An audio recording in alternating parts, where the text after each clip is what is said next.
আসসালামু আলাইকুম, কেমন আছো সকলে? আই হোপ তোমরা সকলে অনেক ভালো আছো। আলহামদুলিল্লাহ আমি আগেকার থেকে অনেকটা ভালো আছি।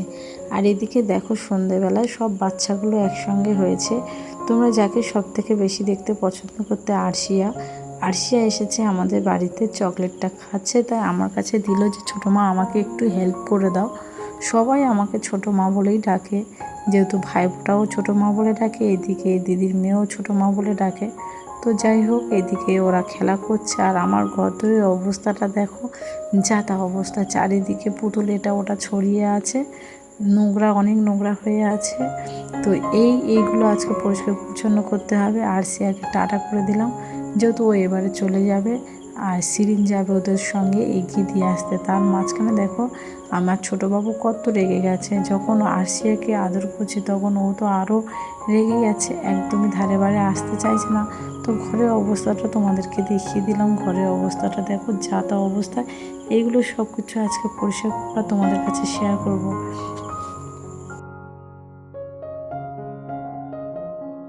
আজকে কিন্তু আমি শুরু করে দিয়েছি আমার রান্নাঘর থেকে, যেহেতু রান্নাঘরটা অনেক দিন ধরে পরিষ্কার হয়নি। আর হ্যাঁ, সবার আগে তোমাদেরকে বলি, আজকের খুব একটা ঝাক্কাস একটা কমেন্টে উত্তর আমি দেব। তার জন্য তোমাদেরকে প্রথম থেকে শেষ পর্যন্ত ভিডিওটা দেখতে হবে, যে আমি কাকে এই কথাগুলো বললাম বা কার প্রশ্নের উত্তরটা দিলাম। তো তোমরা ভিডিওটা সকলের কাছে রিকোয়েস্ট করছি, ভিডিওটা তোমরা সকলেই দেখো, আশা করছি তোমাদের খুব ভালো লাগবে। আমাদের গৃহবধূরা আমরা সংসারে যতই কাজ করি না কেন, যাদের ছোট্ট ঘর গুছিয়ে রাখার খুবই অসুবিধা হয়, কারণ তারা খুব ভালোভাবে জানে একটা ঘরের মধ্যে দুটো বাচ্চা, দুটো মানুষ থাকা মানে তো নোংরা স্বাভাবিক হবে। তবে এই নোংরাটা সবসময় পরিষ্কার পরিচ্ছন্ন রাখতে গেলেও অনেক নোংরা বের হয় ঘরের মধ্যে থেকে। কারণ যাদের একটা ঘর আছে তারা খুব ভালোভাবে জানবে যে একটা ঘরের মধ্যে চারটে মানুষ থেকে কিভাবে মানে পরিষ্কার পরিচ্ছন্ন রাখতে হয়। আর তোমরা সকলে খুব ভালোভাবে জানো, কালকের যে ভিডিওটা দিয়েছিলাম, কালকে নয় পরশু দিনকে যে ভিডিওটা পোস্ট করেছিলাম, সেই ভিডিওর মধ্যে কিন্তু আমি হালকা করে বলে দিয়েছিলাম যে আমি অনেক দিন অসুস্থ ছিলাম বলে আমার কিন্তু সংসারের কাজকামগুলো ঠিক সেইভাবে পরিষ্কার পরিচ্ছন্ন করে উঠতে পারিনি। তাই হয়তো ঘরদোর পরিষ্কার পরিচ্ছন্ন করতে গিয়ে একটু নোংরাটা বেশি দেখা গিয়েছে বা একটু নোংরাটা হয়তো বেশি দেখা যাচ্ছে। সেটা তোমরা একটু প্লিজ ম্যানেজ করে নিও। কেউ খারাপ কমেন্ট না করে যতটা পারো একটু ভালো কমেন্ট করো, কারণ সত্যি খুব ভালো লাগে। কিন্তু খারাপ কমেন্ট করলে প্রচুর পরিমাণে মাথা গরম হয়ে যায়। তারপরে তোমরা যে কেন এইভাবে কমেন্ট করো সেটা নিয়ে ভাবতে ভাবতে আবার আমার শরীরটা খারাপ হতে থাকে। তো যাই হোক, এই গ্যাসের ওভেনটা আমি যতবার দেখি না কেন আমার মন ভরে যায়, আমার দুটো চোখ ভরে যায়। কারণ হচ্ছে কি বলো তো, এইরকমই এই যে গ্যাসের ওভেনটা আমার একটা স্বপ্ন ছিল যে আমি কিনবো। কিন্তু সত্যি কথা বলতে আমার এক বান্ধবী, তোমরা সকলে খুব ভালোভাবে জানো, আর মানে সে বান্ধবীটা না, অনেকে বলে যে ধর্মটা মানুষের কাছে ইম্পর্টেন্ট না গো। আমার বান্ধবীদের কাছে ধর্মটাই ইম্পর্টেন্ট নয়। সে বান্ধবীটা হিন্দু ধর্মে, কিন্তু সে আমাকে দেখে কোনো দিনের জন্য কোনো কিছুতে ঘৃণা করেনি, কিংবা আমি মুসলিম বলে সে যে এক বাসনে খায়নি তা নয়, আমাকে প্রচুর পরিমাণে ভালোবাসে। আর তার সঙ্গে বন্ধুত্বটা হয়েছিল সিরিন যে স্কুলে পড়তো, ওর ছেলেও একই স্কুলে পড়তো, সেই থেকে ওর ছেলের সঙ্গে আমার মেয়ের একটা বন্ধুত্ব ছিল, আর ওর সঙ্গে আমার একটা বন্ধুত্ব হয়ে গেছে। তো ছোটোবাবু যেখান থেকে হয়েছে সেখান থেকে ছোটোবাবুর মুখ দেখেনি। তাই ও কী করেছিল, 1000 টাকা আমাকে দিয়ে গিয়েছিলো ছোটোবাবুর জন্য কিছু কেনার জন্য। আমি কি করেছি জানো, ওর টাকাটা নিয়ে একটা জিনিস ভাবছিলাম যে ওর টাকাটা নিয়ে যদি আমি একটা স্মৃতি সহকারে নিয়ে কিছু রেখে দিই, যে সারাক্ষণ সেটা ব্যবহার করবো আর তার কথা ভাবতে থাকবো। তো শেষমেশ গ্যাসের ওভেনটা, এইরকমই ওভেন আমার কেনার অনেক ইচ্ছা ছিল, কিন্তু সত্যি কথা বলতে ভালো লাগতো না। কোনো দিনের জন্য ভাবিনি যে অন্তত আমি এরকমই ওভেন কিনবো, দাম কম হলেও একটা স্বপ্ন ছিল। তো যাই হোক, রান্নাঘরটা একটু মুছে নিলাম সব কিছু সরিয়ে ছাড়িয়ে। আর এদিকে দেখো না, ঝুলটা আগে ঝেড়ে নিলেই ভালো হতো, কিন্তু আমার খেয়াল ছিল না যে রান্নাঘরে ঝুল আছে, অল্প সামান্য সামান্য ঝুল আছে। সেই সামান্য সামান্য ঝুলটাও ঝেড়ে নিতে হবে, যেহেতু সত্যি কথা বলতে ঝুল বাড়িতে রাখতে নেই। আর আজকের দেখো দেয়ালটা কিন্তু, আগে একবার ভিডিওতে তোমরা দেখেছিলে যে আমি দেয়ালটা কিন্তু ভালোভাবে পানি দিয়ে এই ঘর মোছা দিয়ে ভালোভাবে মুছে নিই। দেয়ালটা অনেকটা ভালো থাকে, যেহেতু রান্নাঘরে তেল চিটে ভাবটাও অনেকটা থাকে। আর তারপর পরিষ্কার পরিচ্ছন্ন করে নিলে তো আর কোনো কথাই নেই। তো আমি যতটা পারি ততটা পরিষ্কার পরিচ্ছন্ন করে নিই। তবে হ্যাঁ, অসুস্থের কারণে কিন্তু আমি আমার ঘরটা খুব একটা পরিষ্কার পরিচ্ছন্ন রাখতে পারিনি, অনেক দিন হয়ে গেছে। তো শেষমেশ ভাবলাম যে চলো, অসুস্থ হয়ে থাকলে শুয়ে থাকলে কিন্তু আরও বেশি শরীর খারাপ লাগবে। আর ডাক্তার পুরোপুরি বলে দিয়েছে রেস্ট নেওয়ার জন্য, আর টেনশন যাতে একদমই না নেওয়া হয়, যেহেতু প্রবলেমটা মাথার দিকে চলে গিয়েছিল, মানে মাথায় প্রবলেম দেখা দিয়েছে। তো সেসব দিক থেকে ভেবে আগেকার থেকে অনেকটা ভালো আছে, আলহামদুলিল্লাহ আলহামদুলিল্লাহ, আল্লাহ অনেকটা ভালো রেখেছে। আর এদিকে দেখো রান্নাঘরের প্রতিটা জিনিস খুব সুন্দরভাবে গুছিয়ে নিচ্ছি যেমনটা ছিল। আর সত্যি কথা বলতে এগুলো আগে যেমন করতাম আমি, আমার রান্না শেষে আমি রান্নাঘরের প্রতিটা জিনিস সরিয়ে এক হাতে মুছিয়ে নিতাম, কিন্তু অনেক দিন হয়ে গেছে সেগুলো আর মোছা হয়নি, সেই জন্য কালো একটা স্পট পড়ে গেছে, তেল ছিটে ভাব এসে গেছে রান্নাঘরের প্রতিটা জিনিসের মধ্যে। আগেরবারে কিছু সবজি এটা ওটা মার্কেটিং করেছিলাম। আর এদিকে দেখো রান্নাঘরটা কিন্তু বেশ মুছে নিয়েছি, তারপরে সব প্রতিটা জিনিস মুছে কমপ্লিটভাবে নিয়েছি। আর দেয়ালে তো তোমরা সকলেই জানো এইগুলো ছিল আর কি, পাথরগুলো দেয়ালে লাগিয়ে রেখে দিয়েছিলাম, যেহেতু সাদা দেয়াল যাতে না নোংরা হয়, যেহেতু আমি এখানে আছি তো আমার ঘরটা যাতে পরিষ্কার পরিচ্ছন্ন থাকে সেটা আমাকেই দেখতে হবে, তাই নাকি? বাড়িওয়ালা তো অতটা দেখবে না কিংবা অতটা গুছিয়ে দেবে না, কিন্তু সে প্রতিটা জিনিস আমাদেরকে গুছিয়ে নিতে হয়। সেই জন্য করে দেখো আমি কিন্তু এপারে দেয়ালে পাথরটা মানে ধুয়ে খুব সুন্দরভাবে দিয়ে দিচ্ছি, কারণ যাতে আমার দেয়ালটা যাতে না নষ্ট হয়। সত্যি কথা বলতে আমরা গৃহবধূরা অনেক কিছু ত্যাগ স্বীকার করতে ভালোবাসি, আর সব থেকে বড়ো কথা হচ্ছে এটাই যে আমরা অল্প সহজে মানুষকে ভালোবাসি, অল্প সহজে বাইরের মানুষকে আপন করে নিতে পারি। এটা নারীদের মধ্যে একটা অভ্যেস আছে যেটা আমার মনে হয়। আর আমার এইসব কারণে কিন্তু প্রতিবারে মানুষ আমাকে ধোঁকা দিয়ে চলে যায়, যাদের উপরে বিশ্বাস করি তারা আমাকে কষ্ট দেয়। তো যাই হোক, তারা দিচ্ছে সেটা তাদের ব্যক্তিগত ব্যাপার। তবে হ্যাঁ, পাশে একজনকে পেয়েছি যারা এত বছর পরে মানে আমার লাইফে অন্তত তারা আমাকে বুঝলো যে না, আমি ভালো একটা মানুষ। তারা নিজেরাই বলে, সত্যি কথা বলতে আমার নিজের তো দুটো বুবু আছে, তোমরা সকলেই জানো। পাশে আরও একটা ভাড়াটে এসেছে, কিন্তু ভাড়াটে বলাটা ভুল হবে, তারা কিন্তু আমার নিজের থেকেও কম কিছু নয়। কারণ দেখো তারা আমাকে এত ভালোবাসে, এতটা ভালোবাসে, প্রতিটা জিনিসই এত খেয়াল রাখে যে নিজের ফ্যামিলির মতনই। তো যাই হোক, তোমাদের গ্যাসের ওভেনটা যেটা বলছিলাম বলতে বলতে থেমে গেছে। আর এদিকে দেখো সে এসেছে, তার সঙ্গে কথা বলছে, আর সে আমাকে বলছে জানো ভাবি, তোমার সারাদিনে মানে পড়াশোনার মধ্যে ব্যস্ত থাকি, আর সারাদিনের শেষে যখন তোমার হাসিটা দেখি অনেক কষ্ট মানে নিভে যায়। আর আমি তোর কথাটা শুনে আরও বেশি করে হাসছি যে কেউ অন্তত আমার হাসিটাকে পছন্দ করে, কেউ অন্তত আমাকে পছন্দ করে।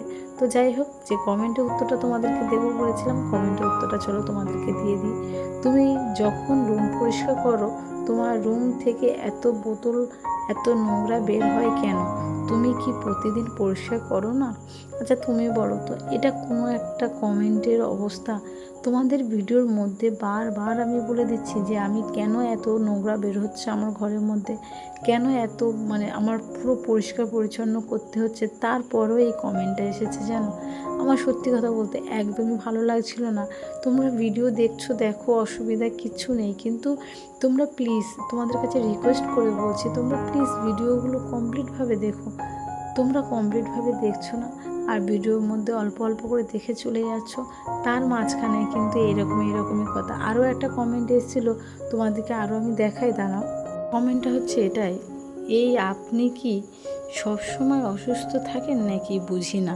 আচ্ছা বলুন তো, আজকালকার যুগে কে বা অসুস্থ থেকে বলে যে আমি সুস্থ আছি, কিংবা কে বা বলে যে আমি অসুস্থ নই, হ্যাঁ আমি অসুস্থ সারাক্ষণ শুয়ে আছি। একটা মানুষ অসুস্থ না হলে কি সে অটোমেটিক বলতে থাকে বলো তো? তোমরা এই কমেন্টগুলো কেন করো আমি সত্যি বুঝতে পারছি না। তোমরা যদি ভালো কমেন্ট করতে পারো করো না, কিংবা খারাপ কমেন্টগুলো কেন করো আমি নিজেও বুঝতে পারি না। তো যাই হোক, তোমরা প্লিজ নেক্সট টাইমে এইরকম ধরনের উল্টোপাল্টা কমেন্ট করো না, সত্যি যেগুলো আমার একদমই পছন্দ হয় না। কেউ অসুস্থ থেকে কেন বা মিথ্যা কথা বলতে যাবে সে অসুস্থ? আর সবথেকে বড় কথা হচ্ছে যে আমার ঘরটা তোমাদের ভিডিওর মধ্যে আমি বলে দিচ্ছি যে আমি অসুস্থ, সেই জন্য করে আমার রান্নাঘরটা আমি পরিষ্কার পরিচ্ছন্ন করতে পারিনি, সেটাও তোমরা শোনাতে ভুললেও না, সামান্য একটু কিচ্ছুতেও তোমরা আমাকে শোনাও। তো যাই হোক, তোমরা হয়তো আমাকে ভালোবাসো তাই শোনাও। রান্নাঘরটা দেখো আমার গুছানো কমপ্লিট হয়ে গেছে, এবারে কিন্তু রান্নাঘরটা মুছে চলে যাব ঘরের মধ্যে। তোমরা সকলে দেখেছো ঘরের অবস্থাটা কেমন অবস্থায় ছিল, চারিদিকে মুড়ি এটা ওটা ছড়িয়ে যা তা অবস্থায়। আজকে বিছানার চাদরটাও পরিষ্কার পরিচ্ছন্ন করব, যেহেতু বিছানার চাদরটাও অনেক 1-2 দিন পরে পরে বিছানার চাদর আমি চেঞ্জ করে থাকি, তো বিছানার চাদরটাও আমি চেঞ্জ করবো। চলো তোমাদেরকে দেখিয়ে দিই। আর এদিকে চলে এসেছি আনলাটা আগে পরিষ্কার পরিচ্ছন্ন করতে, গুছিয়ে নিতে। দেখো নর্মালি আমি তোমাদেরকে বলি, একটা ছোট ঘর যেখানে 4টে মানুষ, স্পেশালি তোমরা দেখেছো কি না খেয়াল করেছো কি না জানি না, তবে এই ভিডিওর মধ্যে খেয়াল করে দেখো, যাদের বাড়িতে এরকমই ছোট্ট ছোট দুটো বাচ্চা আছে একটা রুমের মধ্যে, তারা তো নোংরা স্বাভাবিক করবে, জিনিসপত্র অগুছন তো স্বাভাবিক করবে। আর ওদেরকে নিয়ে সত্যি আমার জীবন, তারা একদিকে একটা করে পৃষ্ঠা ছিঁড়ছে, দেখবে তোমরা আমি যখন ঘরটা ঝাঁট দেবো কতগুলো কাগজপত্র শুধু বের হয়। তারা কোথায় খাতা ছিঁড়ে দেয়, কোথায় বই ছিঁড়ে দেয়, বাচ্চা থাকলে এগুলো নোংরা করে। সেগুলো যদি তোমরা প্রতিটা কথায় আমাকে শোনাতে থাকো, সত্যি কথা বলতে এর থেকে কষ্ট আমার জীবনে আর কিছুই হতে পারে না। তো দেখো আমি কিন্তু এবারে গুছিয়ে নিলাম। আরও একটা ইম্পর্টেন্ট কথা তোমাদেরকে বলি, এই পুতুলের বিষয়টা তোমাদেরকে বলি, আমি শেয়ার করি, কারণ তোমাদের সঙ্গে শেয়ার করাটা আমার খুবই দরকার। আমাদের মুসলিম ধর্মের মধ্যে পুতুল কিন্তু ঘরের মধ্যে রাখতে নেই, তবুও ছোটোবাবু বড়োবাবু খেলা করে বলে আমি পুতুলগুলো নিয়ে রেখে দিই। যেহেতু ছোট্ট জায়গা, সেখানে গুছিয়ে রাখার মতন অবস্থা নেই, কিংবা খেলা করার মতন অবস্থা নেই। তো যাই হোক, সেগুলো আমি একটু মুখটা উল্টে রাখি, যাতে আমরা উঁচু করে এসে ওদের মুখ না দেখতে পাই, সেই জন্য ঘুরিয়ে রেখে দিই। কিছুদিন তো আরও হচ্ছে ছোটোবাবুর একটু প্রবলেম দেখা দিয়েছে, রাত্রেবেলা করে উঠে কোথায় মানে পুতুলের দেখে এটা ওটা বলছে, তারপরে ওর একটু প্রবলেম দেখা দিয়েছে। তো সেই সব কারণে আমি আরও স্পেশালিভাবে পুতুলের মুখটা যাতে না দেখা যায়, সেই জন্য একটু এপারে ঘুরিয়ে দিলাম। তো দেখো নর্মালি বাচ্চাদের মধ্যে একটু অন্যরকম চেঞ্জ যখন আসে, আমরা মায়েরা কিন্তু টেনশনের মধ্যে পড়ে থাকি। আর আমাদের মতন আমাদের ছটপটের মতন বাচ্চাগুলো তো আরও যদি কোনো চেঞ্জ আসে তো আর বলার নেই। তো যাই হোক, এবারে শোকেসের আয়নাটা একটু পরিষ্কার পরিচ্ছন্ন করে নেব। সব কিছু যতটা পারি পরিষ্কার পরিচ্ছন্ন রাখার সবসময় চেষ্টা করি। কারণ কি বলো তো, আমার ছোট্ট ঘরটাকে যে আমি কীভাবে গুছিয়ে রাখি, সেটাই তোমাদেরকে আমি সবসময়ের জন্য শেয়ার করার চেষ্টা করি, কিংবা তোমাদের সঙ্গে বোঝানোর চেষ্টা করি যে আমি আমার এই ছোট্ট ঘরটাকে আমি কত ভালোবাসি। আমার দরমা ঘর, ভাঙাচোরা ঘর ওটা ছিল ওটা তো আমার কাছে একটা রাজপ্রাসাদই ছিল। আর এটা তো ভাড়া বাড়ি হলেও তো ঘর ভাড়া দিয়ে আমাদেরকে থাকতে হয়, এটাও আমাদের কাছে রাজপ্রাসাদের থেকে কম কিছু নয়। তো যাই হোক, যতটুকু পারি আমি কিন্তু গুছিয়ে রাখার চেষ্টা করি। বাচ্চা আছে, বাচ্চাদের নিয়ে সময় কাটাই, তার মধ্যে তাদের পড়াশোনা, আরও স্পেশালি যেসব ঘরে ছটপটে দুটো বাচ্চা থাকে তাদের থেকে তো আর কিছু নেই। আর এদিকে দেখো রাত অনেক হয়ে গেছে, সিরিনও ক্লান্ত হয়ে গেছে। ছোটোবাবু আর সিরিন কিন্তু কন্টিনিউভাবে দুজনে ঝগড়া করে। অনেকে হয়তো তোমরা মনে মনে করবে যে এরা দুই বোনই মিলেমিশে থাকেন, না গো, বয়সটা দুজনের মধ্যে হেরফের অনেকটাই আছে, তারপরেও কিন্তু ছোটোবাবুর সঙ্গে বড়োবাবু অনেকটা ঝগড়া হয়। ছোটোবাবু একটু বেশি ঝগড়া করে, আসছি কিন্তু তার থেকে একটু বেশি। তো যাই হোক, দুজনেই সমান আমি যতটুকু মনে করি। তো দুজনকে সবসময় বলার চেষ্টা করি যে যাই পারে হোক, তোরা দুজনে একটু মিলেমিশে থাকিস, কেউ কারোর সঙ্গে ঝগড়া করিস না। সিরিন এবারে দুটো কথা বলছে, আর ছোটোবাবু হাত মুখগুলো বেঁকে বেঁকে কেমন করে কথা বলছে তোমরা একটুখানি খেয়াল করো। তোমাদের যেহেতু আমি সাউন্ডটা অফ করে রেখে দিয়েছি, তোমরা পুরোপুরি শুনতে পারবে না, তারপরেও তোমরা কিন্তু এটা খেয়াল করে দেখো। আর ও আমাকে চাইছে যে মাম্মা আমি তোমাকে হেল্প করব। আর দেখো ওটা হেল্প করতে গিয়ে নিজে পড়ে যাচ্ছিলো। দেখো আবার একটু জানালা পর্দাটা সরিয়ে দেখে নিল, যেহেতু ওখানে মানি প্ল্যান্ট গাছ লাগিয়ে রেখেছি জলের মধ্যে দিয়ে, তো দেখে নিল যে মানি প্ল্যান্ট গাছের পানিগুলো পড়ে গেছে কিনা। তো যাই হোক, আমাকে অনেকটাই হেল্প করে, আর সবথেকে বড় কথা প্রচুর পরিমাণে কেয়ারিং করে আমার যদি কিছু হয় সব থেকে মনে হয় বেশি কষ্ট পাবে আমার ছোটোবাবু। বড়োবাবু তো অবশ্যই কষ্ট পাবে, যেহেতু সে আমার প্রথম সন্তান।